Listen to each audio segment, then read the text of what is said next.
Salut à tous, très heureux de vous retrouver sur le plateau de Gym Tonic, qualifié au bout du suspense pour les huitièmes de finale de la Coupe de France. Les supporters niçois se mettent à rêver d'une épopée, mais avant cela, il faudra bien sûr renouer avec la victoire en championnat. Et pour en parler cette semaine à mes côtés, Léandra Yocono. Salut Léandra. Salut Mika, bonjour à tous. William Imbersé, salut mon Will. Salut Mika, bonjour à tous. Et Aurélien Mar, de retour. Salut Aurélien. Salut Mika, bonjour à tous. Et nous avons le plaisir d'accueillir à nouveau sur le plateau de Gymto l'actuel entraîneur des U16 de l'OGC Nice, passé lui aussi par le centre de formation après avoir apporté les couleurs en pro du club.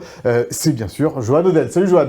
Salut, bonjour à tous et merci pour l'invitation. Merci à toi d'être venu avec nous. On mettra bien sûr avec toi un coup de projecteur sur la formation niçoise à travers entre autres la qualification des jeunes aiglons en 16e de finale de la Coupe Gambardella. Mais nous reviendrons aussi bien sûr dans ce Gym Tonic sur cette qualif des pros à Nantes en Coupe de France avec un Maxime Dupé décisif. Il sera dans notre focus et après ces dernières performances, on se demandera dans le pour-contre si Dupé peut menacer la place de numéro 1 de Yehvan Diouf, qui lui est en finale de la Coupe d'Afrique des Nations avec le Sénégal. Et puis nous évoquerons aussi bien sûr dans cette émission les cas de Mofi et Boga, toujours en arrêt maladie et qui souhaitent voir leur contrat résilié par le club. On vous donnera les dernières informations de la commission de conciliation. Et puis nous parlerons de ce déplacement à Toulouse samedi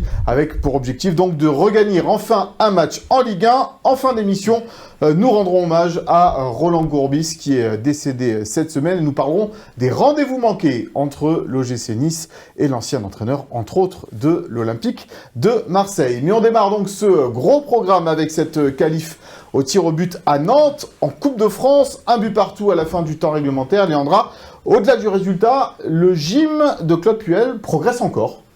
Il progresse en tout cas dans la compétition. Alors après, on n'a pas vu un aussi bon match que contre Strasbourg. Il y a eu quand même un peu moins de maîtrise. Mais voilà, une première mi-temps assez intéressante. Un but sur une très belle action collective.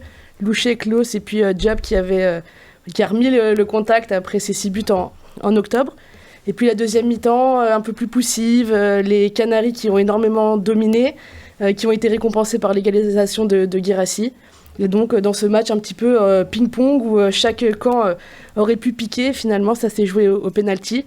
Et là, dans cet exercice, on va dire que les Niçois ont été d'une grande maîtrise. Oui, en particulier, William, avec un Maxime Dupé, on va en parler tout à l'heure, mais décisif dans ce match-là. Mais Léandra en parlait, le but de Diop fait du bien aussi, lui fait du bien. Alors, il est sorti blessé ensuite à la mi-temps, mais ça fait plaisir aussi de revoir un joueur qui a été décisif pendant la bonne période de l'OGC Nice et qui le redevient à nouveau sous les ordres de Claude Puel. Ouais, ça fait plaisir qu'il retrouve le chemin défilé. Ce qui fait encore plus plaisir, je trouve, c'est cette action. Franchement, c'est une très belle action collective. Tom Louchet, ça fait un petit moment que je le critique, mais là, sur ce match-là, franchement, il a été plutôt bon, faut le dire. Replacé ailier droit. Replacé ailier droit par la force des choses, vu le manque d'effectifs. C'est pour ça que même par rapport à Strasbourg, Léandra a raison, c'était un moins bon match, mais par contre, par rapport à Strasbourg, c'était un moins bon 11 aussi.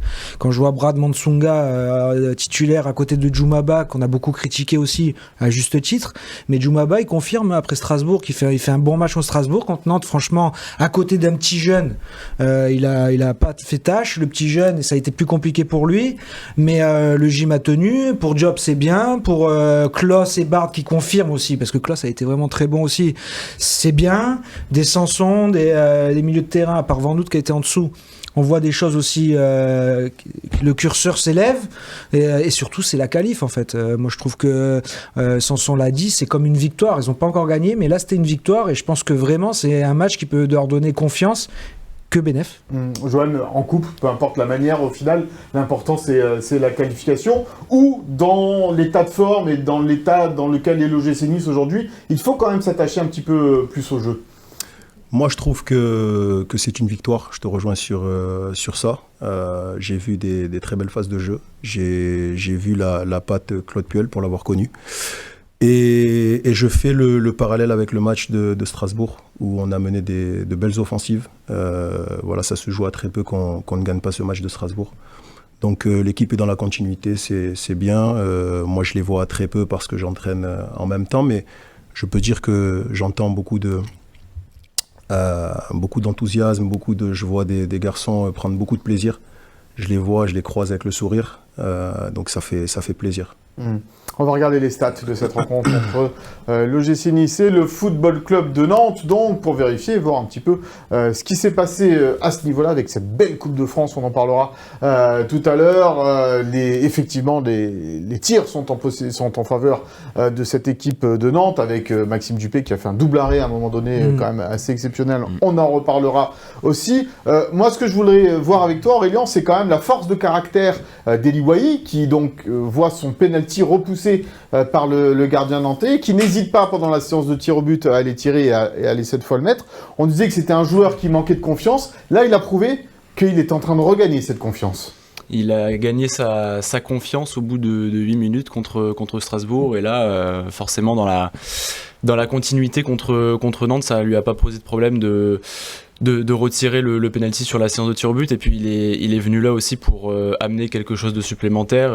Il vient de l'extérieur, il n'a pas vécu tous ces derniers mois, donc il avait aussi, je pense, à cœur de montrer l'exemple, et c'est justement en ne baissant pas la tête après un échec sur penalty qui peut montrer l'exemple à tout un groupe qui était en plus rajeuni sur ce 16e de finale.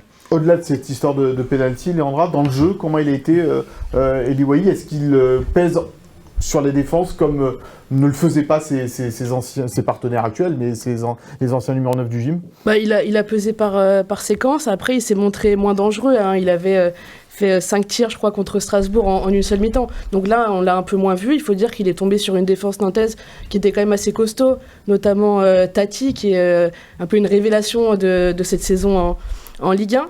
Donc un petit peu frustrant son match, même si on voit quand même de belles choses, il garde les ballons. Donc il est toujours aussi intéressant, mais c'est sûr que sur ce match-là, c'est pas le match où il a pu se mettre le plus en valeur. Est-ce que dans sa conservation de balles, William, il nous rappelle un peu ce que faisait Evan, qui arrivait à redescendre comme ça, prendre les ballons, conserver le ballon et à faire remonter le bloc un tout petit peu? Je le trouve quand même différent, c'est deux profils différents, c'est-à-dire que Guessant est beaucoup plus puissant. Et il arrive beaucoup plus à faire sa différence par rapport à sa protection de balle, son gabarit et ses accélérations. Wahi, c'est plus fin, je trouve, moi, plus techniquement. Et là où je trouve qu'il a du mal, en fait, aujourd'hui, c'est juste les conditions physiques. Parce que c'est la deuxième mi-temps, on a vu, c'était beaucoup plus difficile dans l'enchaînement des efforts. Collectivement, ça l'était aussi. Et donc là, lui, garder les ballons tout seul devant, ça a été plus compliqué pour son premier match de 90 minutes depuis... Ouais, il a pu jouer tout le match. Ouais. Mais je crois que c'est depuis presque 6 mois, en fait, qu'il n'a pas joué à 90 minutes depuis la fin de saison 2024-2025. Donc je trouve que c'est très positif, et surtout d'aller retirer le penalty dans la séance des tirs au but. Je trouve que c'est vraiment la confirmation d'un garçon qui a dit « je suis en mission ici pour me relancer ». Et il n'est pas là pour se cacher, parce que je pense que ça aurait été facile de dire « ben voilà, je tire le penalty, bon je l'ai raté, si je le loupe encore au tir au but, que je fais éliminer l'équipe, il n'a pas pensé qu'à lui, il y est retourné pour cette fois le mettre et que l'équipe se qualifie.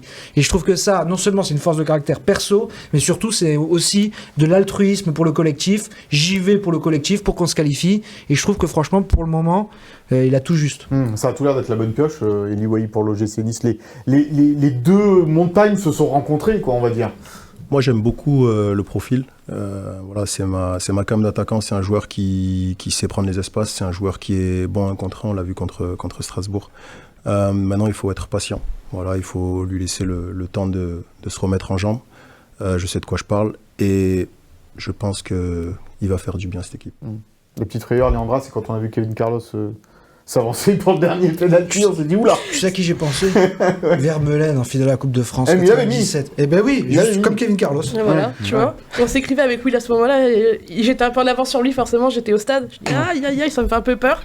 Mais puis au final, il m'a fait mentir parce que pour le coup, il a pas douté. Ça au-delà de l'anecdote, et c'est pour ça aussi que je pose cette question, c'est que c'est un joueur qui joue moins, qui a été critiqué, qui vient d'arriver. Est-ce que là aussi, ça peut lui donner un peu de confiance, parce qu'il va être amené obligatoirement dans cette deuxième partie de saison à rentrer et à être décisif, pourquoi pas? En fait, il y a 2 places qui sont très dures dans les séances de tir au but, c'est d'être premier et d'être dernier. Donc on a vu déjà Melvin Barr, qui avait récupéré le brassard quand Sanson est sorti, qui réussit.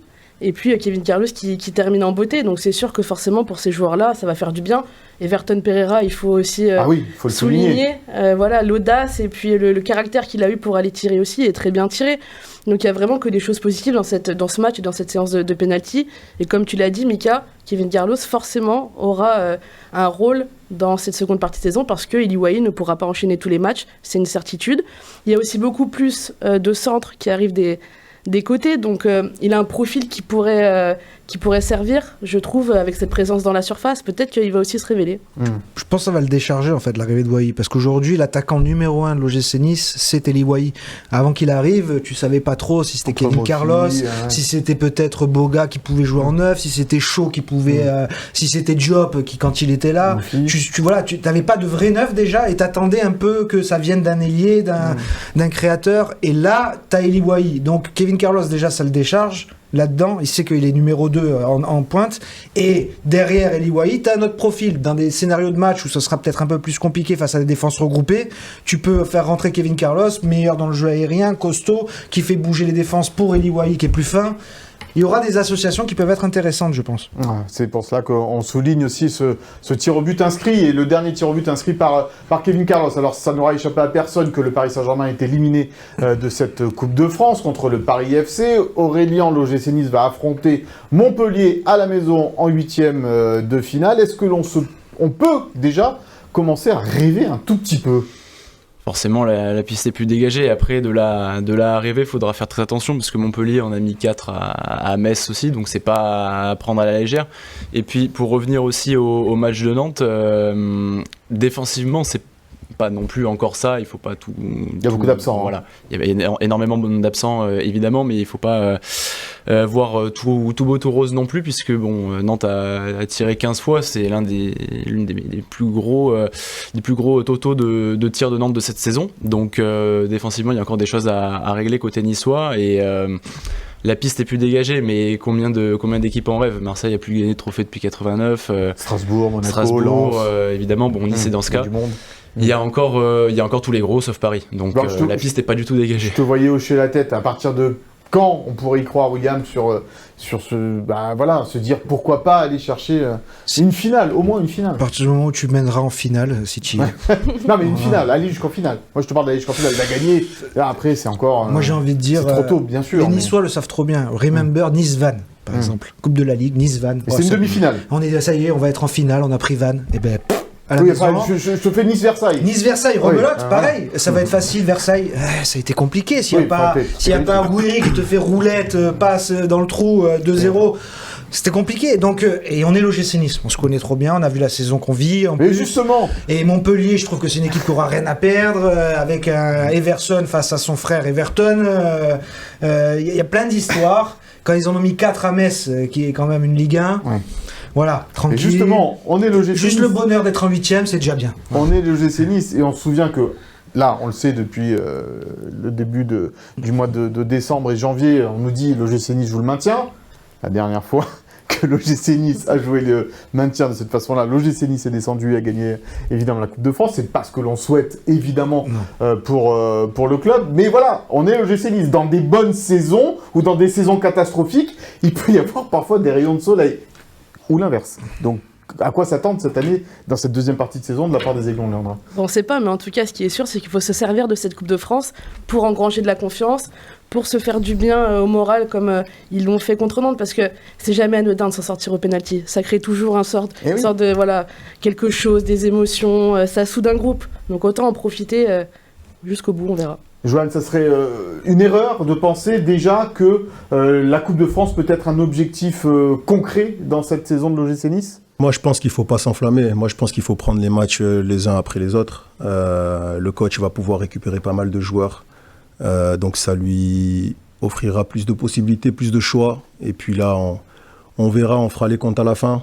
L'objectif, c'est clairement le maintien dans un premier temps. Et puis après, le reste, c'est du bonus. Bon, c'est un peu l'avis aussi de Morgane Sanson, interrogé tout à l'heure sur le côté, Paris n'est plus dans cette Coupe de France. Est-ce que ça devient un objectif ? Écoutez la réponse du milieu de terrain de l'OGC Nice devant la caméra de Philippe Bertini. Je dirais que c'est un peu ce que tous les clubs se disent au lendemain de cette défaite de Paris, mais ça serait une erreur de se projeter comme ça dans la compétition. C'est sûr qu'on a un tirage favorable en recevant. Ça c'est bien et bien sûr qu'on est concentré que sur ce match et uniquement sur ce prochain match qui va être Montpellier. Et on va mettre tous les ingrédients pour aller le plus loin possible, ça c'est sûr, mais ne pas trop se projeter et être bien concentré déjà sur ce match. Ouais, ne pas se projeter. Le point positif de cette réception aussi, c'est que en fait, tu vas jouer 3 fois d'affilée à domicile. Tu vas faire Nice-Brest, Nice-Montpellier, Nice-Monaco. Non, mais je vais finir ma phrase. C'est par rapport à la situation actuelle avec ton public. Oui. Voilà. Tu vas pouvoir avoir 3 matchs, 3 fois à la maison. Non. C'est à double tranchant, Will. Oui et non. Tu perds contre Montpellier en milieu de semaine. Autant j'étais pessimiste t'es en ces galère. derniers temps, autant là, je trouve que en fait, les choses qui arrivent, qui se greffent au fur et à mesure, elles vont dans le bon sens. Et je pense que dans la période où normalement les supporters devraient revenir pour Brest, tu vas leur donner 3 matchs. Et si tu réussis bien cette séance-là, cette séquence-là. Mais tu viens de dire, on est l'OGC Nice. Et tu sais très bien que quand tu es très attendu aussi à un moment donné, ton public peut se retourner contre toi si tu, comme on l'a vu dernièrement, si tu ne fais pas les choses bien. On n'est plus dans la même dynamique. Aujourd'hui, même le public, lui, le premier, il a envie de revenir au soutien de son club. Il a plus envie de faire la gueule, en fait. Vraiment. Et toi? Non, c'est bon, ça va mieux. Mais moi, on s'en fout, en fait. C'est pas moi qui compte. Bon, allez, on va passer au focus. On va parler de Maxime Dupé, l'un des héros de cette qualif à Nantes.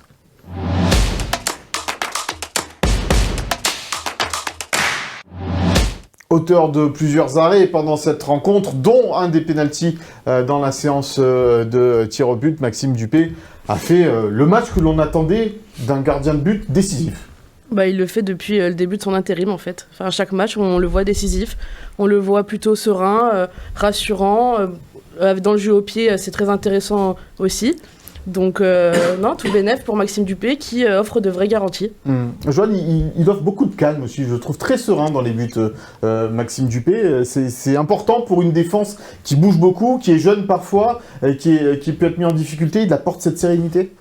Alors pour le coup, c'est un ami. On était ensemble à Nantes, et on était voisins de vestiaire. Et puis, pour la petite anecdote, c'est moi qui lui présente son agent. Max, c'est la force tranquille. Max, il est comme ça depuis tout jeune. Moi, je l'ai connu à ses débuts et Max, moi j'ai aucun doute je suis pas surpris par ce qu'il fait là parce que je sais que c'est un super gardien. Voilà, c'est un super mec et c'est un bosseur. Et donc aujourd'hui, on a la chance de compter sur de bons gardiens, à ce que je vois avec une concurrence saine. Et Max arrive à répondre présent quand le club a besoin de lui et c'est une bonne chose. C'est une bonne chose, surtout que Yevan est à la coupe. Donc c'est bien de pouvoir compter sur un gardien de cette qualité. Un numéro 1 bis, presque, Maxime Dupé. D'ailleurs, il était arrivé un peu dans ce rôle-là à l'OGC Nice. On va voir ses stats depuis justement son arrivée à Nice à Maxime Dupé. Alors, il n'a peut-être pas joué autant de matchs qu'il l'aurait voulu sur cette saison. En tous les cas, il en a joué 4. Avec 4 buts encaissés, 13 arrêts et un penalty arrêté. Donc, c'était lors de cette séance de tir au but face à Nantes. Sérénité, confiance. Moi j'ai envie de dire avant tout professionnalisme. Parce que moi ce que je reconnais et que je trouve vraiment chapeau pour ça, c'est que quand il est parti de Toulouse, qu'il va à Anderlecht, c'est pour être numéro 1. Et, dans sa carrière, il a souvent été remplaçant. Avec Toulouse, il gagne la Coupe de France en étant le gardien numéro 2. Quand il part à Anderlecht, c'est pour jouer enfin numéro 1 dans un grand club. Il y arrive et puis on lui fait la planche savonneuse, on lui amène Kasper Schmeichel dans les pattes et il se fait prendre sa place. Donc il se retrouve à défaut numéro 2 et là l'OGC Nice l'appelle et depuis qu'il est arrivé à l'OGC Nice, il dit rien. Quand l'OGC Nice fait appel à lui, il joue. Mais au fond de lui, il a toujours envie d'être numéro 1. Mais il n'a jamais rien dit. Il n'a jamais savonné la planche de Yevan Diouf ou de Marcin ou de personne. Et quand on fait appel à lui, il est bon. Voilà, bravo, chapeau. Il n'y a rien à dire là-dessus. C'est ce qu'on demande à un gardien aussi qui, dans cette concurrence avec un autre gardien qui vient d'arriver en plus, on lui demande de faire le boulot au final, c'est ça? Mais bien sûr, puisque en plus Maxime Dupé a l'expérience nécessaire pour guider une défense jeune. pour guider un gardien qui l'est aussi plus que lui. Et comme l'a dit Will, il a gagné la Coupe de France avec Toulouse. Ça, c'est un vrai plus pour une potentielle épopée dont on parlait en Coupe. C'est quelque chose, c'est un savoir-faire qu'il a inné en lui et qui peut servir pour le gym. C'est très important. Et il l'a dit, d'ailleurs, il veut regagner la Coupe de France cette année. Lui, il affiche ses ambitions. Quand il a été interrogé après la rencontre, lui, il a dit que c'était son objectif. Donc ça fait du bien aussi d'avoir peut-être un joueur qui assume ses ambitions à un moment donné. Oui, c'est ça. Et pourtant, il a un tempérament assez réservé. C'est pas quelqu'un qui va s'enflammer. Mais là, vraiment, cet objectif-là, il l'a entouré et il le dit. Et oui, ça fait du bien. Alors après, il faut pas que ça mette une pression supplémentaire à ses coéquipiers, mais on reprochera jamais à un joueur d'être ambitieux, ça c'est clair. Un tempérament réservé, John, puisque tu le connais bien, mais on sent chez lui quand même l'envie de déconner de temps en temps, quoi. Le pain sans rire un peu, non ? J'aimerais bien voir ça. Ah ouais ? Moi, franchement, sincèrement, j'ai même pas d'anecdote à raconter avec. Ah oui, c'est vrai, il est vraiment sérieux. Mais Max, il s'entraîne, il prend sa douche, il rentre chez lui. Même quand on allait manger après les séances d'entraînement avec les Thomasson et compagnie, il est jamais venu. Ah ouais, d'accord, c'est un vrai sérieux. Il n'y a pas de miracle, des fois dans le football, d'être très sérieux, ça paye. Est-ce que il pourrait menacer la place de numéro 1 de Yevan Diouf ? Ça va être notre débat du pour-contre.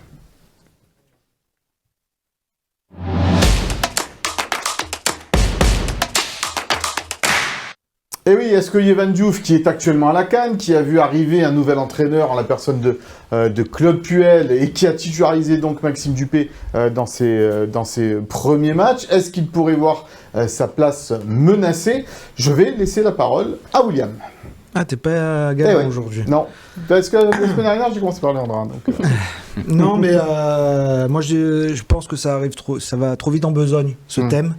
Je trouve qu'il faut juste se focaliser sur le positif, c'est-à-dire un gardien Yevan Diouf, si on est honnête et lucide sur ce qui s'est passé, il a doucement pris son rythme et au final, après, sur la fin de séquence, on ne pouvait pas lui reprocher grand-chose et je trouve que lui aussi avait ramené un peu de calme dans la cage, qu'il avait fait des prestations assez solides. Là, il part à la CAN et son remplaçant fait le boulot.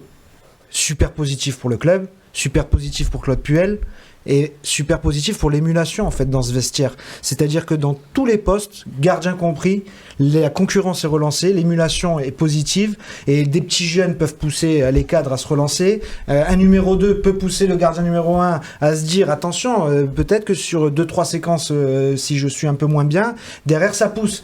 C'est que du positif. Donc au-delà, moi, de vouloir les mettre en concurrence, je trouve que depuis l'arrivée de Claude Puel, ce qui se passe avec Maxime Dupé est le symbole de ce qui se passe dans tout le vestiaire, une vraie émulation positive qui tire tout le monde vers le haut.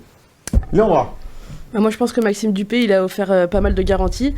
Alors évidemment, le minimum de respect, la moindre des choses, c'est que Yevan Diouf revienne, parce que là il va jouer une finale de la CAN, enfin sur le banc, mais il est en finale de la CAN, et il va revenir et il va reprendre sa place, c'est normal. Mais par contre, voilà, s'il y a un enchaînement de matchs moyens, s'il se trouve sur quelques matchs, et ça peut arriver, et c'est arrivé, et ben Claude Puel, il sait que voilà, il a un gardien sur qui il peut compter, il a un gardien qui maîtrise les sorties de balles, c'est important, il a un gardien qui apporte de la sérénité aussi, donc ça c'est une bonne chose. Et puis il faut se rappeler que Claude Puel, il a jamais eu peur de faire des choix forts en cours de saison et à ce poste de gardien, ce qui n'est pas le cas de tous les coachs. Claude Puel, c'est quelqu'un qui a été capable de remiser Stéphane Ruffier sur le banc pour laisser la place à Jesse Moulin à Saint-Etienne. Et à Nice, saison 2014-2015, 2 fois dans la saison, il change entre Moisassen et Simon Pouplin parce qu'à un moment donné, au gré de la forme des deux hommes. Donc Claude Puel a prouvé que même à ce poste de gardien, il était capable de faire des choix forts. Et pourquoi pas celui-là si Yevan Diouf ne répond pas présent. Allez, avant de faire réagir sur ce thème-là, on va justement écouter Claude Puel sur le sujet. On lui a posé la question, vous lui avez posé la question tout à l'heure en conférence de presse. Est-ce que ça peut bousculer la hiérarchie ? Écoutez sa réponse. Que ce soit pour n'importe quel joueur, pour moi, ce qui m'intéresse, c'est les joueurs présents. Bien sûr, j'ai un œil à ce qui les joueurs font à la CAN, les blessés, comment ça se passe, leur évolution, etc. C'est ce qui est normal. Mais vraiment, ce qui m'intéresse, c'est les joueurs présents. Et donc, à l'occurrence, pour le moment, voilà, c'est pas d'actualité de disserter et de se poser certaines questions.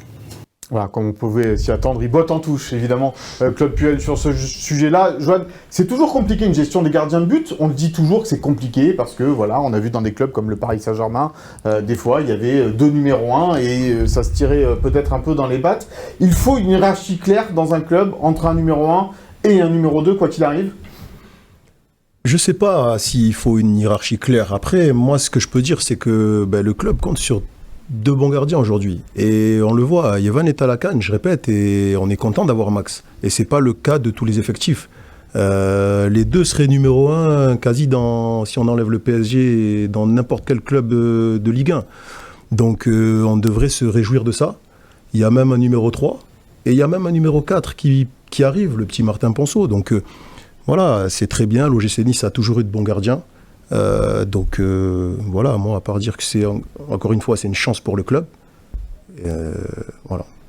Aurélien, qui t'a convaincu parmi les arguments de William et de Léandra?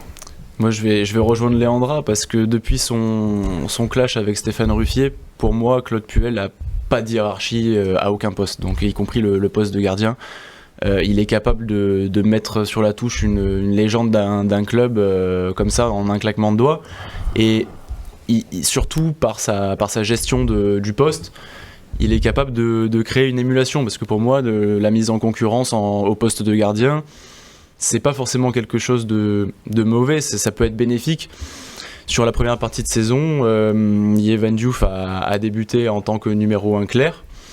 Maintenant, il sait que ça pousse derrière lui, ça peut aussi très bien l'amener à se surpasser, à être encore meilleur que ce qu'il a montré sur le début de saison, pour pouvoir s'installer définitivement en tant que numéro 1. C'est une très bonne chose, et je pense que Yevan Diouf devrait le voir comme ça, en tout cas. Je te rappelle, William, que l'année dernière, on avait le même débat avec Marcin Bulka qui était moins bon, et que quand Maxime Dupé avait fait des bons matchs, on avait dit aussi, est-ce qu'à un moment donné, il ne faudrait pas mettre un peu plus de concurrence entre les 2 joueurs? Donc c'est pas parce que c'est Yevan Diouf. S'il y avait un gardien qui était irréprochable depuis le début de la saison et qui apportait sérénité et confiance, le débat ne se poserait pas. Là, il se pose peut-être un petit peu, parce que Yevan Diouf, certes, comme tu l'as dit, est monté en puissance et a fait des bons matchs, mais il n'est pas peut-être aussi, aux yeux des supporters et des suiveurs, le gardien irréprochable qu'on pourra avoir. Après, le regard des suiveurs, des supporters, il passe au dernier plan. En fait, ce qui est important, c'est comment vit l'équipe. Et je pense que Yevan, dans le vestiaire, et pour l'équipe, il est important. Dans ses prestations, il a monté le cran, le curseur. Et je trouve aussi que dans les derniers événements récents, et le plus moche, notamment au retour de Lorient, il a fait partie des plus courageux, des plus valeureux, de ceux qui ont tiré les coéquipiers qui étaient les plus en difficulté dans la foule. Il se comporte en fait même en leader dans le vestiaire alors qu'il vient d'arriver. Et devant la presse aussi d'ailleurs, où il a souvent répondu. Devant la presse aussi, il est souvent venu parler devant le micro. Même quand il a été moins bon, il reconnaissait qu'il était moins bon.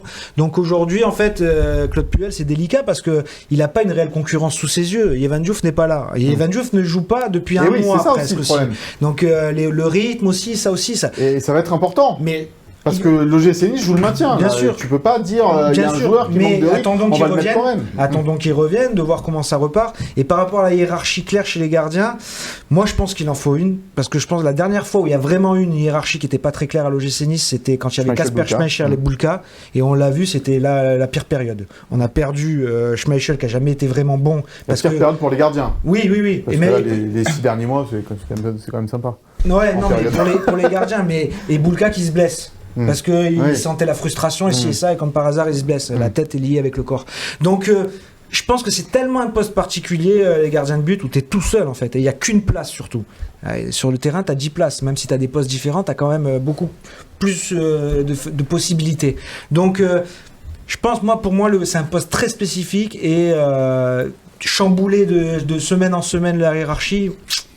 ça peut coincer. Bon, on verra si qui va à la CAN perd sa place. Ça sera la réponse. C'est bon, dans les quelques semaines. En tous les cas, évidemment, Yevan Diouf reprendra sa place de titulaire dans les buts quand il reviendra de la Coupe d'Afrique des Nations. Et on l'espère pour lui, en tous les cas, et pour Antoine Mendy, puisque ce sont les 2 derniers représentants de l'OGC Nice qui sont en finale de Suncad, que pourquoi pas le Sénégal Je crois qu'il est rentré hier. ira au bout. Et Antoine Mendy. Ouais. Quand je vois Koulibaly se blesser, je me dis mais non. Ah non, il n'est pas rentré. Peut-être qu'il rentrera en finale. S'il rentre pas en demi, il a 0 minute, le pauvre. Eh ouais, c'est vrai. On va passer à l'actualité. L'actualité, ça concerne Terem Moffi et Jérémy Boga. Léandra, on va aller voir avec toi, puisque la commission de conciliation s'est réunie. Les 2 joueurs, après les événements survenus, après le match face à Lorient, voudraient avoir leur contrat résilié. Qu'en est-il des dernières informations ? On savait qu'il allait, entre guillemets, rien se passer aujourd'hui et qu'en tout cas, aucune décision ne serait prise. Maintenant, le débat, c'était est-ce qu'une conciliation était possible ou fin de non-recevoir et les 2 parties se séparent comme elles se sont retrouvées aujourd'hui. Et malheureusement, comme attendu, les 2 parties étaient trop loin. Leurs intérêts étaient trop loin pour se réunir aujourd'hui. Donc, les avocats des joueurs qui n'étaient pas là à la commission. Les joueurs n'étaient pas présents. Les joueurs n'étaient pas présents. Ont demandé une résiliation immédiate de leur contrat avec indemnité. Ah oui, carrément. Fin de non-recevoir du club, évidemment. Le club, de son côté, proposait plutôt une solution, en tout cas de solutionner le litige par un transfert ou un prêt, parce que, on en parlera avec Will après, les joueurs ont pas mal de prétendants. Et là, ce sont les avocats qui ont refusé tout net, malgré l'intervention, en tout cas de tiers, parce que cette commission juridique, il faut savoir qu'il y a des représentants de la LFP, il y a des représentants de l'UNFP, donc le syndicat des joueurs, Foot Uni. Donc ça, c'est les employeurs du football professionnel qui représentent un petit peu ou qui défendent les intérêts des clubs. Et des membres un petit peu, des tiers qui ne représentent personne, en tout cas qui sont là pour aider. Et puis au final, on voit que il ne s'est rien passé et les avocats des joueurs auraient a priori déjà acté le fait, ou en tout cas annoncé qu'ils allaient saisir les prud'hommes. Donc voilà la situation à l'heure actuelle, pas de conciliation. Et donc le feuilleton qui va durer encore un peu. William, les 2 joueurs sont toujours en arrêt maladie. Ces arrêts ont été prolongés donc, depuis la fin novembre. Mais ils ne peuvent pas être indéfinis, ces arrêts maladie. Comment ça peut se passer ? 3 mois. Ils ont l'autorisation de le faire pendant 3 mois. Malheureusement, on se dirige vers quelque chose de très malsain. 2 joueurs qui ne veulent plus du tout jouer pour l'OGC Nice, mais même qui ne veulent plus jouer du tout cette saison, en fait. Ils veulent se tenir ce prétexte-là, de cette histoire, pour tirer un maximum d'argent et rester en vacances jusqu'en juin et pouvoir choisir en juin leur nouveau club. Sauf que là, c'est que leur intérêt personnel qui est en jeu. Ils ne cherchent pas la conciliation avec l'OGC Nice, ils veulent juste leur propre intérêt. Et donc, ce qu'on peut s'imaginer que malheureusement, s'ils refusent tout ce qui se passe, dans les 3 mois, ils reviennent. Donc très bientôt, là. Un jour ou 2, et ils repartent pour 3 mois. En maladie. Voilà. Un médecin leur ferait de nouveaux arrêts pour repartir. Le problème, il est là. C'est entre le médecin qui leur fait des arrêts pour rien du tout, parce qu'ils n'ont rien du tout. Alors, ça, on ne sait pas. William, on n'est pas médecin, on n'est pas... Moi, je ne suis pas médecin, ils n'ont rien du tout. Restons... Moi, je vais le droit de dire ce que je veux. Oui. Donc, je dis ce que je veux. Ils n'ont rien du tout. Et donc, ils ont des médecins conciliants, des agents qui les cajolent et qui accèdent à tous leurs désidérata. Et parce que, on peut le dire, sinon, si tu fais des arrêts maladie et tu pars à Londres, t'as le droit ? Je sais pas, je suis pas RH, je suis pas c'est ce qui se passe. Pour pas le citer, Terem Moffi est en arrêt maladie, il est parti faire un petit séjour à Londres. C'est ça un arrêt maladie ? Mais après, il y a arrêt maladie. Soyons un peu sérieux. Donc, ils ne sont pas blessés. Le malheur du football circus, c'est que ces 2 joueurs retrouveront des clubs, alors qu'ils sont en train de montrer leur grand professionnalisme. Aurélien, c'est un sentiment de grand gâchis, de toute façon, quoi qu'il arrive. C'est un gâchis à la hauteur de leur talent, qui n'ont jamais vraiment su d'ailleurs exploiter à Nice. Et puis pour le club, c'est encore une image écornée qu'il renvoie, parce que s'il n'y a pas de rupture de contrat, forcément l'image en serait entachée, et des joueurs comme ça qui n'ont plus envie de jouer pour le club n'ont plus rien à faire. Donc forcément la conciliation est primordiale pour l'image de l'OGC Nice. Comment attirer des nouveaux joueurs et comment être performant sur des prochains mercatos en voyant deux des siens agir de la sorte. C'est complètement incompréhensible et néfaste. Les prud'hommes, ça peut durer, Léandra, quand même, parce qu'on sait que le conseil des prud'hommes, ça se réunit pas du jour au lendemain. Donc c'est une affaire qui peut traîner encore et encore. Oui, qui peut traîner encore et encore. En plus, le conseil des prud'hommes, en fait, ils auraient pu déjà le saisir. Alors là, c'était une réunion, qui était préalable à toute autre démarche contentieuse. C'était un préalable obligatoire. Mais les joueurs avaient aussi une autre solution avant tout ça, quand les événements ont lieu, de dire on arrête, c'est trop grave ce qui s'est passé, on veut que notre contrat soit rompu. Et là, quoi qu'il arrive... aller directement au prud'homme. Alors, est-ce qu'ils ont estimé que leur dossier n'était pas assez solide pour le faire à ce moment-là ? La question est là. C'est pas à nous de juger, le dossier, on le connaît pas à 100%. Et c'est surtout que l'enquête de police n'est pas finie, en fait. L'enquête de police, aujourd'hui, elle désire... Oui, il y a des plaintes de déposer. Et elle désire interroger l'ensemble du vestiaire. Tous les joueurs. Tous ceux qui étaient présents ce soir-là. Donc tous les joueurs, imaginons le temps que ça va prendre, avec les disponibilités qu'ils ont, avec la saison. Donc l'enquête est loin d'être finie. Et si vraiment ils avaient des éléments, comme l'a dit Léandra, ils y seraient déjà allés au prud'homme.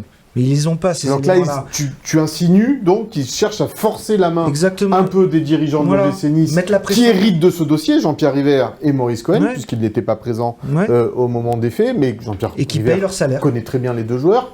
Ils cherchent à forcer un peu la main du club pour gagner de l'argent, leur salaire qu'il aurait dû jusqu'à la fin de la saison, et partir libre peut-être à l'issue de cette saison. En attendant, ils auraient pu déjà, s'ils veulent jouer au football, en fait, vraiment, si ce sont des footballeurs professionnels, il y avait une issue à trouver là maintenant. Parce que tu peux être en conflit avec l'OGC Nice, et avec les prud'hommes, avec l'enquête qui est en cours et tout, tu sais que ça va prendre du temps. Donc si tu penses vraiment au football, tu vas te faire prêter, tu joues au football, et tu laisses l'enquête et ce qui se passe en coulisses arriver à son terme, et vraiment trouver la solution finale. Aujourd'hui, non. Ils veulent juste mettre la pression sur l'OGC Nice, et sous le couvert du fait que l'OGC Nice est obligé de payer, entre guillemets, pour les deux, 600 000 euros par mois, ils essaient de te dire, au lieu de payer 600 000 euros par mois, casse-nous le contrat et on s'en va. Non. Sauf qu'ils ont une valeur marchande et que l'OGC Nice ne s'assiera pas, a priori, sur cette valeur marchande, puisque ce sont deux joueurs qui... Le monde des bisounours, c'est terminé. Oui, voilà. C'est-à-dire que là, maintenant, il faut effectivement régler ce problème. Mais le problème, Mika, c'est que ça retarde aussi, ou en tout cas, ça ne facilite pas le mercato de l'OGC Nice. Ça empêche de recruter, là, aujourd'hui, les salaires de Mofi et Boga, et le problème est là. Donc, bon, c'est un problème qui est quasi insoluble. On va continuer à en parler dans immédiatement.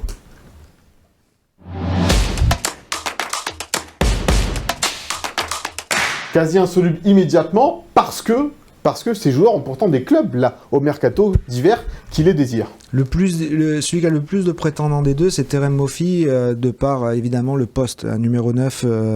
Beaucoup de clubs en veulent un.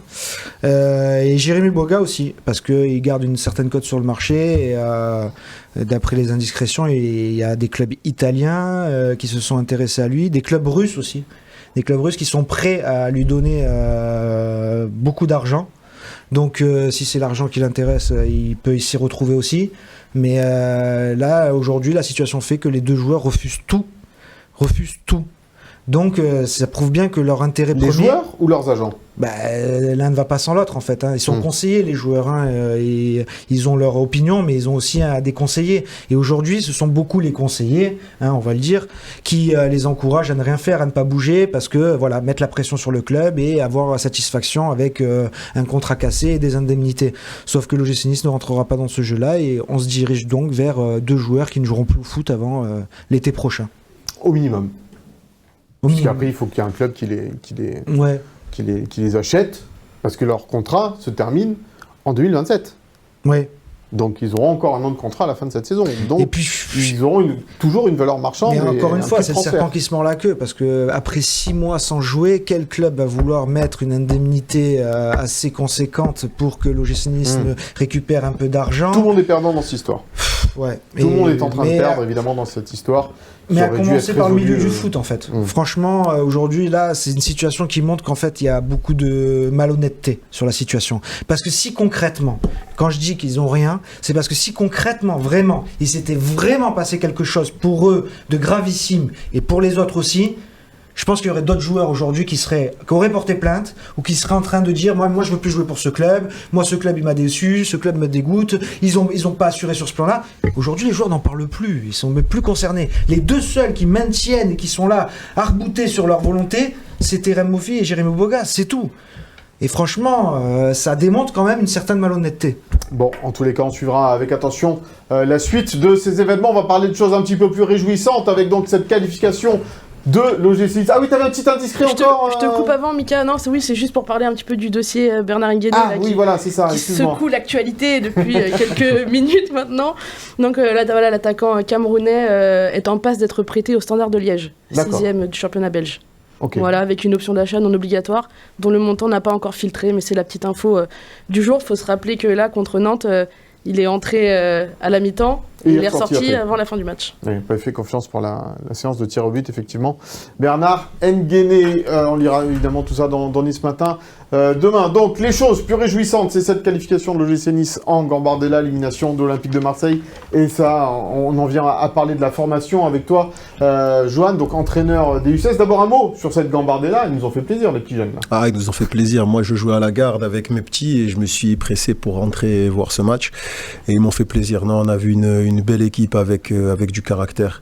On ne s'est pas affolé quand on était mené au score et franchement ça m'a touché ce match-là et il restera longtemps dans ma tête parce que le scénario il est parfait et la séance de tir au but elle est super. Ouais, on va voir quelques images. Là, on vient de voir le pénalty de l'égalisation des Niçois donc après l'ouverture du score de l'Olympique de Marseille. Et puis c'est vrai que dans cette séance de tir au but, c'est incroyable pour le coup parce qu'elle ressemble, c'est le mimétisme entre celle de l'OM et celle de l'OGC Nice, sauf qu'on le voit, eh bien, le joueur de l'Olympique de Marseille, lui, a complètement foiré sa panenka, et puis derrière, eh bien, le joueur niçois, lui, l'a mise au fond des filets, cette panenka pour assurer la qualification. Il n'y a rien de meilleur que ça, C'est fantastique ce final. Là, en gros, s'il avait un petit papier, il aurait dit tiens, voilà comment on fait une panenka. Voilà. Pouf. Le final est juste magique et franchement, comme les pros, 5 tirs au but, 5 réussis. 5 réussites. Franchement, exercice parfait et pour avoir regardé le match, c'est beau parce que je trouvais l'OM au-dessus. Sur la première mi-temps notamment, ils faisaient mal. Dès qu'ils attaquaient, ils faisaient mal. Ils vivaient une première mi-temps compliquée et je trouve que déjà dans les 20 premières minutes de la deuxième mi-temps, j'appréciais le visage convaincant et de rébellion des Niçois. Ils sont récompensés par un penalty. Ils souffrent encore sur la fin de match, mais ils vont gagner. Ils vont chercher la qualif au tir au but. Chapeau. Bravo. Et le milieu de terrain, Camara, Manza. Et là, il y a des petits talents. Tellusson devant aussi, il m'a pas mal plu. Joanne, il va nous en parler, évidemment. Ouais. Il y a des talents dans cette équipe de Gamba. Bien sûr qu'il y a des talents. Bien sûr qu'il y a des talents et pas que. On fonctionne avec 3 groupes de développement. Moi, je suis responsable du groupe de développement 3. On a Romain Latron avec le 2 et Raphaël Cosmidis qui a pris la place de Julien depuis qu'il est monté avec l'équipe première. Et c'est vrai que voilà, il y a un vrai travail de collab qui est fait. Et voilà, moi je prends énormément de plaisir. Ça fait maintenant 6 ans et oui, voilà, moi je me lève tous les matins pour justement voir des talents émerger. Et il y en a et je suis content quand je vois par exemple Everton et Brad. Mon capitaine et mon vice-capitaine en 14-15. Donc voilà, ça fait plaisir. Et ce ne sont pas les seuls. On voit aussi d'autres s'entraîner avec les pros régulièrement. On a la chance aussi maintenant d'avoir Claude Puel. Pareil, encore une fois, je sais de quoi je parle. C'est lui qui me fait signer mon premier contrat pro. Donc voilà, là, tous les feux sont au vert justement pour essayer d'alimenter cette équipe première. Et on va le faire parce que oui, je répète, il y a du talent dans cette académie. Ça change le regard des jeunes joueurs de se dire que à la tête de l'équipe pro, il y a un entraîneur qui n'hésite pas à titulariser des jeunes de 18 ans, 17 ans et qui en a déjà lancé beaucoup en pro et qui continue à le faire aujourd'hui, même si la situation est compliquée. Alors, il le fait aussi parce qu'il y a beaucoup d'absents et beaucoup de blessés, mais voilà, il donne quand même sa chance aux jeunes. On l'a vu, il n'était pas obligé de faire jouer Everton contre Strasbourg. C'est pas seulement les blessés. Voilà, il y avait Abdoul Samed sur le banc et pourtant, il a quand même pris cette décision-là. C'est pour ça que je ne suis pas d'accord avec toi. C'est pas uniquement quand il y a des blessés. C'est quelqu'un qui a l'habitude de le faire. Voilà, moi, il m'a lancé alors que j'avais 0 match en pro. Il a lancé à l'époque Debuchy, Kaba, Emiralas, je pourrais en citer énormément. À Lyon, comme il l'a dit, il a sorti, je crois, 6 ou 7 joueurs et la plupart sont devenus internationaux. Donc voilà, aujourd'hui, s'il le fait, c'est qu'il estime que voilà, le joueur a sa place dans son 11 de départ ou dans son effectif. Moi, Claude, c'est quelqu'un qui n'hésite pas. Je l'ai croisé il y a 2 ans à l'aéroport, je racontais tout à l'heure à Will. Et je le remerciais encore de m'avoir donné ma chance. Et il me dit, tu sais, maintenant, les coachs, ils ont de plus en plus de mal à faire jouer les jeunes. Et on voit, premier match, il est là, il n'hésite pas. Donc, pour nous, c'est exceptionnel, c'est extraordinaire, parce que ça montre aussi aux autres que voilà. C'est ça. Voilà. Dans le regard des jeunes, qu'est-ce qu'ils disent par rapport à ça? C'est Est-ce ça. que ça en parle un peu? T'as vu le ça en copain, parle. il est monté? Je sais pas. Mais je pense parce que on a vu, on sait ce qu'il fait. Là, on le voit. Il fait jouer Everton. Brad, il n'hésite pas et ça donne envie aux autres. Ça donne de l'espoir aux autres. Surtout, je répète, il y a des garçons talentueux encore. Et Claude, c'est quelqu'un qui peut passer au bord d'un terrain et voir un joueur faire un geste et il est capable de lui dire, allez, tiens, toi, je veux te voir. C'est ce genre de coach. Il n'hésite pas. Et franchement, c'est top pour nous d'avoir ça. Là, je dis, enfin, l'OGC Nice va de nouveau sortir des jeunes. On retrouve avec Claude Puel, c'est pas pour critiquer les autres, mais moi ce que j'admire chez ce coach, c'est sa crainte de rien du tout. Et surtout, il pense pas à lui, en fait. Parce que, faut être honnête, tu arrives pour une mission maintien, premier match, même si c'est Strasbourg, tu pars un peu défi. Tu enlèves Abdoul Samed, qui a 200 matchs de Ligue 1, que tu as acheté l'été dernier pour 2 millions, qui était un joueur de Francaise, pour mettre un petit jeune son premier match. Mais ça veut dire quand même que tu as peur de rien, parce que normalement les entraîneurs ils se protègent. Je vais essayer de densifier un peu mon équipe pour faire un résultat. Non, lui il trouve que le gamin il a du talent, il préfère ce que fait Everton plutôt que ce que fait Abdoul Samed, et il met Everton. Voilà, pour le joueur, le talent, et pas pour lui se protéger. Et c'est, je pense, qu'on va avoir tout ça pendant tout le mercato. Et puis c'est intéressant aujourd'hui dans le football et la Ligue 1 en particulier, qui voit évidemment ses revenus avec les droits télé décroître fortement, qui a du mal à attirer des joueurs ou des stars dans son championnat, d'avoir un vivier de formation important, c'est évidemment primordial pour des clubs comme l'OGC Nice ou d'autres d'ailleurs, mais l'OGC Nice en particulier. Nice encore était bien loti, mais je pense à des clubs comme Le Havre ou Angers qui depuis 2 ans n'ont pas dépensé un seul centime sur le mercato. Là, Sheriff, l'attaquant d'Angers, va partir à Crystal Palace. Il a été lancé cette saison, il a 5 mois de Ligue 1. Et c'est des exemples, évidemment, tout craché pour la formation et la Ligue 1. Donc ça prouve que voilà, les jeunes comme ça peuvent réussir. Et puis au-delà de donner confiance aux jeunes, Claude Puel, en faisant ça et en ayant cette politique-là de lancement justement de nouveaux talents, ça peut booster aussi les égos des cadres, parce que Abdoul Samed, quand il voit qu'il est doublé entre guillemets sur un seul match par Everton, je pense que ça doit trotter dans sa tête. Et derrière, un petit coup dans l'orgueil. Évidemment, derrière l'entraînement, je pense qu'il doit se mettre minable pour regagner sa place dans le 11. Donc c'est bénéfique là aussi au niveau de la concurrence et de l'émulation de l'effectif dans son ensemble. Le problème, Johan, c'est c'est bien de les former, ces jeunes joueurs. Encore faut-il arriver à les garder dans notre championnat et de ne pas devenir le Portugal ou la Hollande aujourd'hui qui voit leurs meilleurs joueurs partir aussi à un moment donné. Donc c'est compliqué aussi parce que les gamins aussi, ils rêvent peut-être d'aller jouer dans des plus grands championnats que la Ligue 1. Oui, bien sûr. Après, nous, notre envie, notre but, c'est aussi de, pourquoi pas, former le futur capitaine de l'OGC Nice. C'est un joueur qui fera carrière et qui restera longtemps. Jean-Philippe Mathieu, ça peut encore exister, tu penses? Pourquoi pas? Après, tout est possible. Après, on voit des clubs comme le PSG qui, malgré le fait que s'ils ont envie d'acheter n'importe quel joueur, ils sont capables de le faire. Et pourtant, ils sortent des jeunes. Et d'ailleurs, je crois que c'est le club en France qui, en ce moment, sort le plus de jeunes. Donc, je pense que je pense que pour nous, je pense qu'il y a une chance pour nous d'avoir un coach comme ça qui a le cran justement de lancer des jeunes joueurs en Ligue 1. Il pense pas qu'à lui. Voilà, donc c'est magnifique. Quels sont les prochains d'après toi qui peuvent faire leur apparition en pro cette saison? Il y a eu le petit Boudage qui était dans le groupe là pour Nantes. On dit qu'il est talentueux. Est-ce que voilà, il y a des joueurs comme ça qui vont faire d'autres apparitions? Oui, Kyle, il est talentueux. C'est un bon joueur. Il a été souvent décisif avec le groupe élite. Il y en a d'autres. Zoumana qui pointe le bout de son nez, qui a marqué contre Saint-Etienne. Voilà, il y a le petit Larège, le petit Manza, même s'ils sont plus jeunes, mais voilà, c'est l'avenir, et nous avec le staff, parce qu'on est nombreux à effectuer ce travail de l'ombre, mais avec le staff, voilà, tous les jours on lutte, on se bat justement pour les sortir, parce que je vous dis, c'est l'avenir d'un club, les jeunes. Et voilà, il faut qu'on en sorte. Dans la gestion de ces gamins, parce que c'est encore des gamins, des jeunes hommes, en tous les cas, est-ce qu'elle est plus compliquée aujourd'hui, cette gestion-là, par rapport à ton époque, peut-être, où toi, tu as progressé, avant tu as joué à l'étranger, tu as joué à Valenciennes, tu as joué à Nantes, voilà, est-ce qu'il n'y a pas trop d'impatience parfois chez ces jeunes-là et chez les parents aussi, du coup, parfois? Ouais, c'est ça. Après, voilà, ça a évolué dans ce sens. Il y a beaucoup d'impatience chez les jeunes. Je trouve que nous, on prend bien le temps de les préparer. Je trouve que Everton, par exemple, pour le citer en exemple, je trouve que c'est le bon moment. Il n'était pas prêt la saison dernière. Voilà, il a fait toute une saison pleine avec le groupe élite, avec Julien, Romain Latran et moi-même.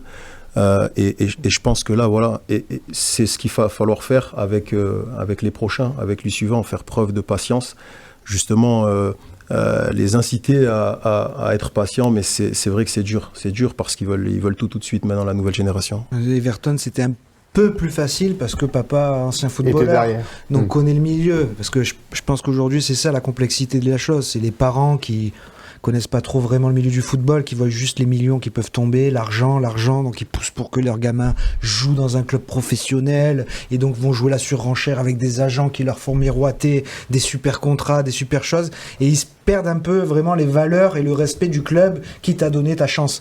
Et donc quand tu as un club comme ça si l'OGC Nice avait la bonne idée de vraiment remettre à fond l'accent sur la formation avec un coach comme Claude Puel, et même s'il ne reste pas, un coach après qui ait cette fibre-là, tu vas gagner forcément, parce que même les plus jeunes joueurs talentueux en France, voir un club qui donne la chance aux jeunes, ça va lui donner envie de venir en fait, parce que même s'il peut avoir le PSG, Lyon qui sont intéressés, il se dit oui, mais je vais arriver dans un effectif de 30 et il va falloir que je sois en concurrence avec tel joueur, des stars, c'est compliqué. Alors qu'à l'OGC Nice, si tu lui offres le projet de lui dire nous on fait confiance aux jeunes, si t'es fort tu joues, eh bien les jeunes ils vont venir. Et tu pourrais avoir vraiment un vrai club avec les meilleurs talents nationaux peut-être. La formation et la post-formation aussi, peut-être c'est aussi quelque chose d'important, c'est quelque chose que vous regardez avec des recruteurs de jeunes joueurs de 17-18 ans, c'est voilà, de les faire venir avant peut-être qu'ils prennent une grosse ampleur dans d'autres clubs. Ouais, voilà, il y a le cas Zoumana par exemple qui est arrivé un peu plus tard que les autres. Voilà, après, moi, Djibril qui est arrivé juste un an avant. Ou même Djibril. Djibril, il est arrivé en 15, parce que c'était sur un match amical avec moi-même. Mais oui, voilà, après, de toute façon, le club reste à l'affût des meilleurs talents, ce qui est logique pour un club comme l'OGC Nice. Après, comment on les attire, ces jeunes talents, quand on est l'OGC Nice aujourd'hui? Comment on les attire? Voilà, déjà, ça aide, hein, ce qu'a dit Will. Moi, je le rejoins, parce que quand tu as un coach qui fait confiance aux jeunes, quand tu as un coach, c'est pour ça que Rennes arrive à attirer les joueurs, c'est pour ça que Nantes arrive à attirer les joueurs, le PSG aussi, voilà. Donc aujourd'hui, il faut remettre l'église au milieu du village, et l'OGC Nice a toujours été un club formateur, et là, moi je trouve que c'est très bien ce qu'on a fait là ces derniers temps, et il faut continuer. Quels sont les concurrents aujourd'hui dans la région? Il y a Monaco, il y a Marseille, c'est des places fortes aussi dans la concurrence pour les jeunes joueurs. Ouais, on est quand même attractif, on arrive quand même à attirer des bons joueurs. Moi là où je suis content, c'est que Everton et Brad, ce sont des joueurs du 06. Voilà, ça aussi il faut le souligner. Il faut aller chercher justement ces joueurs dans le vivier là des Alpes-Maritimes. Voilà, on se souvient de Malan, on se souvient de Vincent, même s'il n'est pas Cosiello, même s'il n'est pas né à Nice, mais qui était de Grasse, qui était de Cannes, et qui voilà, il y a un vivier dans les Alpes-Maritimes de jeunes joueurs. Bien sûr, ça c'est voilà le travail de nos recruteurs, qui sillonnent tous les terrains du département. Ce qu'il y a aussi, c'est que il y a une bonne entente avec les clubs partenaires, avec les clubs du département aussi, qui jouent le jeu et qui dès qu'ils ont un talent, nous le font savoir. Voilà, ouais. C'est ça. Et puis on voit que ça paye, puisque Brad il vient du Cavigal. Bon, Everton, lui, c'est différent parce qu'il est au club depuis tout petit, mais voilà, il y en a d'autres. Et puis après, on a des joueurs marseillais, on a des joueurs parisiens, et qui à force deviennent niçois, et voilà. On leur vend le soleil un peu à ces joueurs-là aussi ? Je ne sais pas si on leur vend le soleil, mais en tout cas, on leur vend une vraie méthodologie de travail, et je peux vous dire que voilà, ça bosse dans cette académie, et je suis fier d'aujourd'hui de la représenter. Voilà, et puis voilà, moi je suis très content d'être là où je suis, et très content de voir les jeunes performer. Un mot sur tes petits jeunes quand même, parle-nous un peu d'eux. Bien sûr, moi je suis comme j'ai dit responsable du Dev 3, ça bosse, c'est des petits 2011-2010, et je suis accompagné de Rémi Feligioni et de Mika Rance, donc voilà, c'est un groupe, on m'a demandé de prendre le temps, mais voilà, on a parlé d'impatience tout à l'heure, mais non, on a des bons joueurs, des bons petits joueurs talentueux, on a deux petits qui sont 2-3 qui sont régulièrement en équipe de France, donc voilà, ça fait toujours plaisir. Et je pense aussi à la post-formation, je pense à Gabin Bernardo aussi, que tu as récupéré là du Mans. Avec Claude Puel, moi je pense qu'il a une carte à jouer, on l'a oublié d'ailleurs la dernière fois quand on parlait de l'échec de la piste Richardson parce que tu avais du monde au milieu. Je pense que Gabin Bernardo fait partie aussi des joueurs qui peuvent avoir une carte à jouer au milieu de terrain avec Claude Puel, et lui aussi serait un exemple pour d'autres en fait, montrer que quand l'OGC Nice vient chercher un joueur de 19-20 ans qui est prometteur en national, c'est pour le faire jouer, c'est pas pour faire le nombre et lui donner son premier contrat pro et lui dire voilà, on a été le premier club à te donner une chance. Non, c'est le faire jouer vraiment. Bon, voilà ce qu'on pouvait dire sur la formation niçoise. On va s'intéresser maintenant à cette rencontre entre Toulouse et l'OGC Nice samedi 19h du côté du stadium. Il va falloir gagner là, Léandra, parce que c'est bien beau. Il y a certes les qualifs, mais bon, c'est des matchs nuls, quoi qu'il en soit, et pour une plus grande confiance, et surtout qu'il commence à avoir un peu peut-être urgence aussi en Ligue 1, il faut gagner. Bon, on l'avait dit il y a 2 semaines, il y avait eu ce bon match contre Strasbourg, mais au final, tu terminais le week-end avec une place en moins et comment dire, un écart moins important avec le barragiste. Donc oui, il faut gagner, il faut avancer. C'est une qualification contre Nantes qui a été vécue comme une victoire. Maintenant, il faut vraiment 3 points parce que c'est important pour tout le monde, parce qu'il faut aussi envoyer le message à ceux derrière que ça va pas être facile d'aller chercher l'OGC Nice, et puis tout simplement pour la confiance, parce que c'est ça en fait, on voit tout de suite la dynamique a changé parce qu'il y a un peu plus de confiance, les joueurs sont un peu plus libérés et tentent des choses qu'ils tentaient peut-être pas il y a quelques semaines. Et puis surtout le calendrier est quand même assez compliqué parce que l'OGC Nice là se déplace à Toulouse et se déplacera à Nantes une nouvelle fois, mais cette fois en championnat pour peut-être une revanche, et voilà, il faut pas attendre que les autres contre-performent. À toi de prendre des points maintenant. Ça fait 7 matchs en 22 jours. À venir avec la Coupe d'Europe, mais bon, la Coupe d'Europe... Avec la Coupe d'Europe qui sera un laboratoire donc pour les jeunes. Mais forcément, beaucoup de gestion d'effectifs à venir. C'est l'occasion aussi pour certains de prendre des points, d'engranger de la confiance au niveau du 11 type. Et sur le match aller contre Toulouse, en fait, la physionomie avait été vraiment... le symptomatique de ce qui allait se passer sur la suite de la première partie de saison. Donc aux Niçois de renverser cette dynamique et de repartir sur une seconde partie de saison beaucoup plus favorable dans cette dynamique-là. Et sereine, parce que tu devais presque le gagner ce match contre Toulouse et finalement tu le perds à la dernière seconde, à la dernière minute avec Sidibé qui marque ce but incroyable en fin de match. C'est vrai que c'est pas un match facile contre Toulouse. Non. Mais là, à un moment donné, il va falloir engranger quelques points. Oui, mais je reste quand même assez lucide sur l'état actuel de l'effectif. les états de forme de ceux qui sont là aussi. Mais du coup, moi, je signe pour un 3e nul consécutif. Hein. Ouais, tu signerais pour un nul. Ouais, parce que tu conserves encore une cadence où tu ne perds pas. Et ça sera encore positif d'aller chercher un point à l'extérieur dans la situation où tu étais. Et derrière, tu auras des matchs à domicile qui seront avec un effectif plus cohérent, plus étoffé. Mais bon, après, je crache pas sur la victoire. Hein. On fait plus que ça. Mais ramener un point de Toulouse, ça serait déjà très positif. Le classement de cette Ligue 1 avant de cette rencontre entre l'OGC Nice et Toulouse. Donc l'OGC Nice qui est à la 14e place, on l'a vu la semaine dernière, après son nul face à Strasbourg, avec cet écart de 4 points avec le barragiste Nantes et un petit peu plus d'air sur Auxerre et Metz avec 6 points d'avance malgré tout. Ça commence à se creuser devant par contre. 11 points, 11e Brest avec 22 points comme Angers. Il va falloir un ou deux matchs pour essayer d'aller rattraper, rebasculer peut-être. L'envie, c'est de rebasculer dans cette première partie de tableau où tu serais un peu plus tranquille. Je pense que l'envie, c'est surtout de se dire, assurer le maintien le plus vite possible. Et puis après, vivre la fin de saison sereinement. Parce que, on l'a dit plusieurs fois, Nice, c'est pas une équipe qui était programmée à la base pour jouer le maintien. Donc ça demande d'autres valeurs, une autre force mentale. Donc là, le but, c'est vraiment de s'éviter tout danger, de pas voir les autres revenir trop vite derrière pour pouvoir être un peu plus apaisé. Allez, on parlait des retours dans cet effectif et des blessures. On va faire le point dans la compo probable.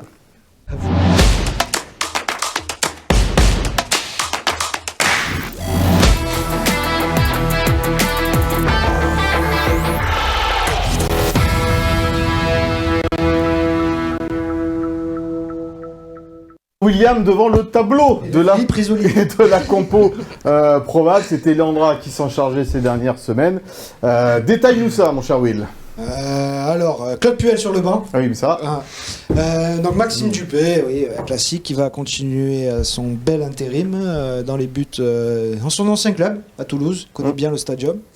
En défense, donc de ce 4-3-3, on va rester dans le schéma traditionnel de Claude Puel, donc Klos à droite, et Brad Mansunga qui a joué à Nantes a eu quelques difficultés logiques pour un jeune joueur, et je pense que pour ce match-là, avec le retour d'Abdi à disposition et la polyvalence de Melvin Bard, Claude Puel pourrait recentrer Melvin en axe gauche pour donner le couloir à Ali Abdi. Oui, Ali Abdi qui revient de la Coupe d'Afrique des Nations, éliminé avec la Tunisie, qui a profité d'une petite semaine de repos et qui s'est remis dans le bain. Exactement.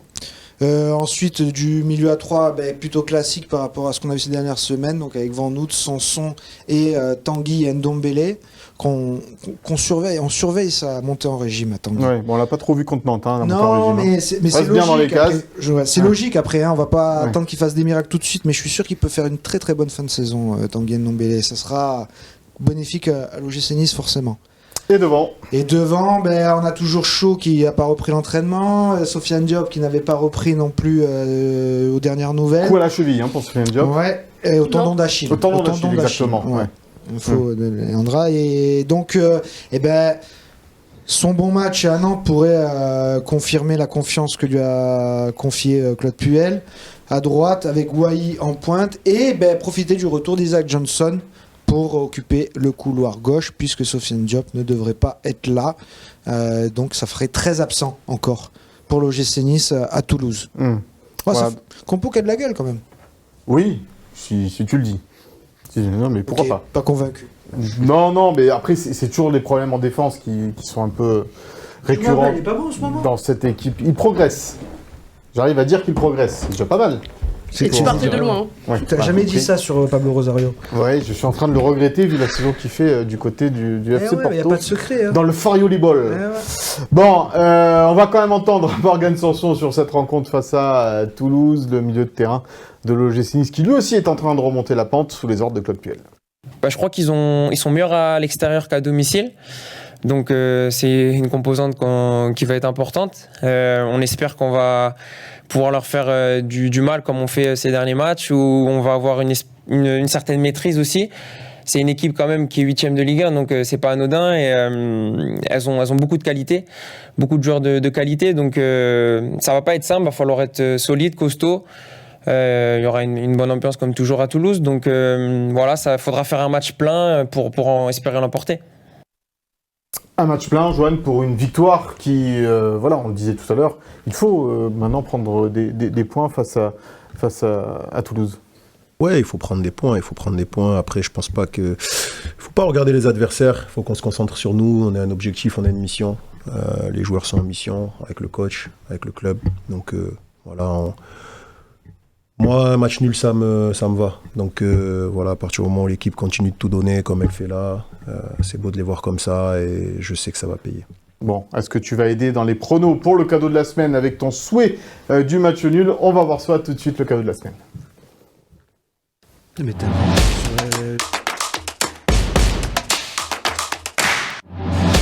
Et 2 places à gagner pour la rencontre entre l'OGC Nice et Go Ahead Eagles. Quelle affiche à l'Alliance Riviera pour le 5e match de Ligue Europa. Alors même si l'OGC Nice est éliminé de cette compétition, il y a quand même un match à voir. Et pourquoi pas une première victoire en Coupe d'Europe. Ça serait un exploit presque maintenant, on peut le dire, face à des Niçois qui n'ont pas gagné depuis 2 saisons maintenant dans cette compétition. Donc pourquoi pas aller assister à une victoire de l'OGC Nice en Coupe d'Europe. Ce serait un événement et pour cela donc on vous offre 2 places pour cette rencontre en pronostiquant le score entre l'OGC Nice et Toulouse. Là il y en a beaucoup qui nous ont dit match nul. Eh bien pourquoi pas, mais pour cela il faut d'abord donner le nom des buteurs s'il y en a et donc le score de cette rencontre avec le petit hashtag Gymtonic sur les réseaux de Nice Matin. 2 places à gagner donc pour Nice Go Ahead Eagles. En avant les aigles, ça veut dire. Quel accent. Et pas en avant gagnant. On y va pour le souviens-toi.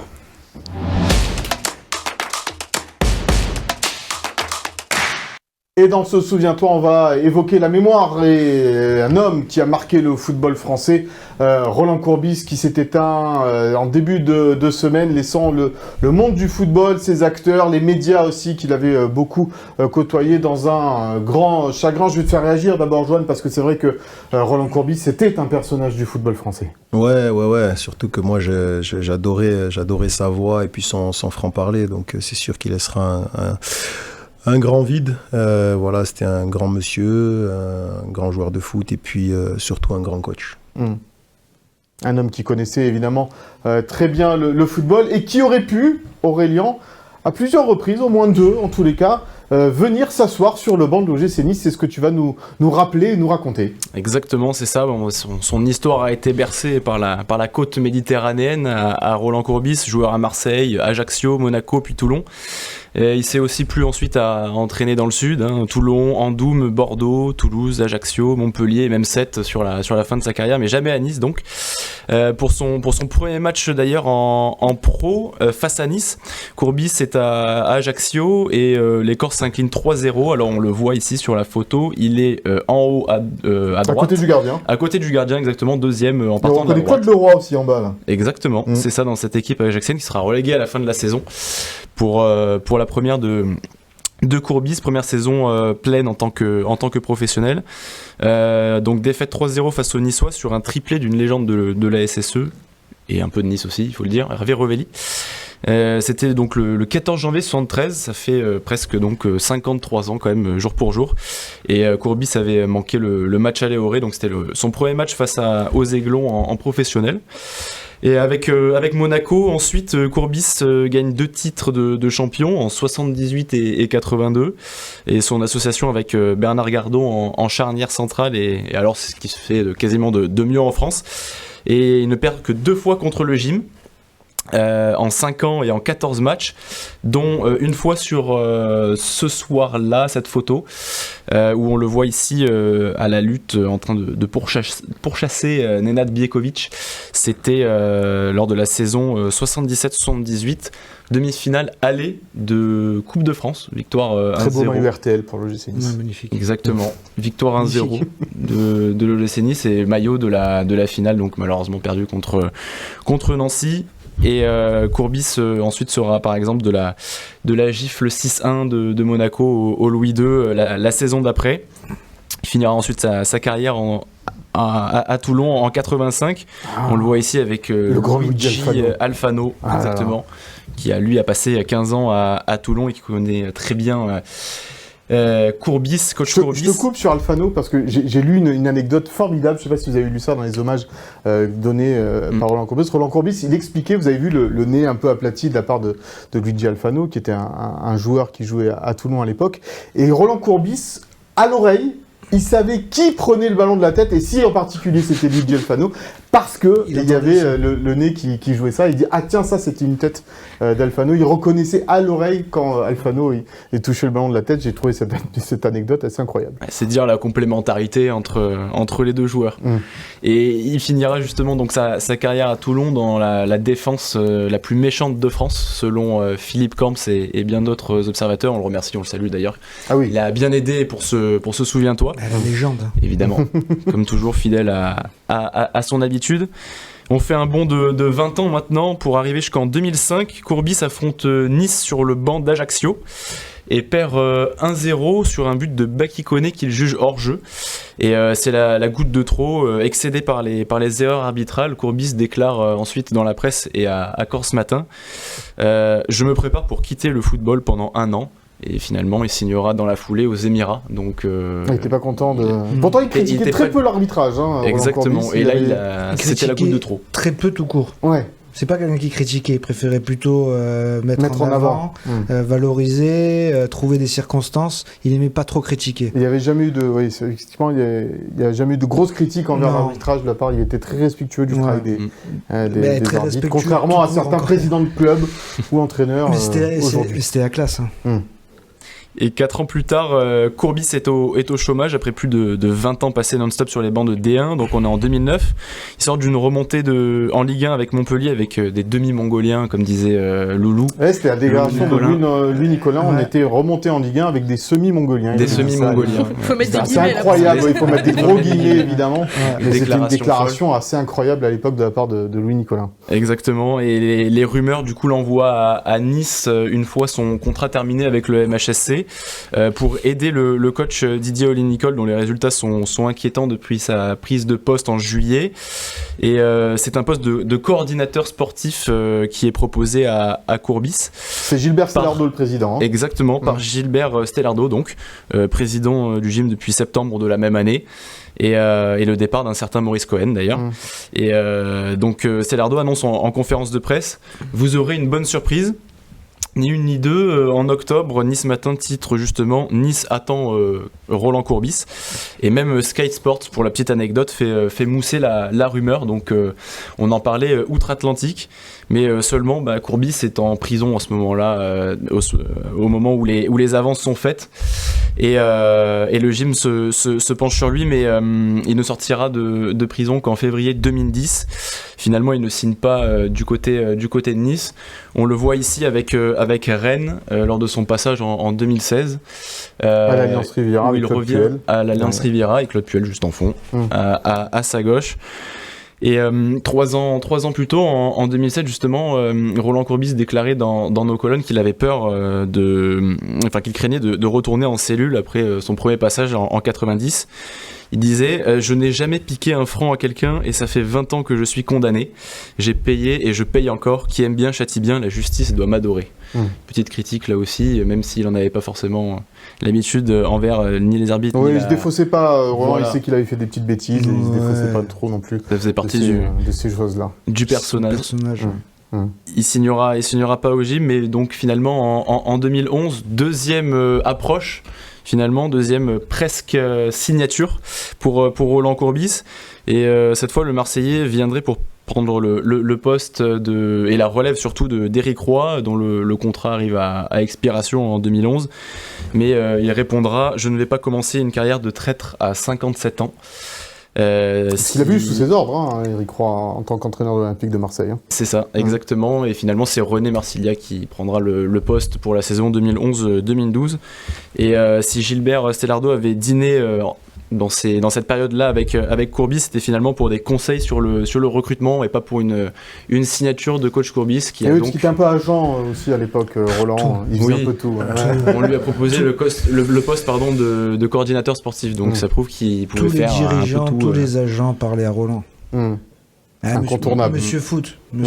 Incontournable. Bon, en tous les cas, ça nous a fait évidemment beaucoup de peine, ce décès de Roland Courbis, même s'il n'a jamais porté les couleurs niçoises. C'était un personnage très attachant, très gentil, rempli d'humanité également quand on le côtoyait en dehors des terrains. Et on a évidemment une pensée très forte pour tous ses proches, pour sa famille, pour Stéphane, pour Olivia, pour Clara. Et évidemment, il va nous manquer, que ce soit sur les ondes ou sur les terrains de foot, ou même à la télévision sur la chaîne L'équipe, dans l'équipe du soir. Il va nous manquer, coach Courbis. Merci Johan d'avoir été avec nous dans cette émission. Bonne continuation donc avec la formation de l'OGC Nice. Sors-nous plein de pépites. Nous, on est là pour en parler après derrière. Il n'y a pas de problème. Merci beaucoup. Merci Léandra, merci William et merci à toi Aurélien. Merci au service communication de l'OGC Nice et en particulier à Malou Guinic de nous avoir aidé à préparer cette émission, tout comme Sophie Doncé, Philippe Bertini, Chloé Voirgard, Nicolas Coutier de Courcy et Franck Fernandez qui ont assisté et réalisé cette émission. On se retrouve nous la semaine prochaine, vendredi prochain, après ce match donc contre Go Ahead Eagles, pour parler du déplacement à Nantes. Également, d'ici là, passez une bonne fin de semaine et à la semaine prochaine. Bye bye.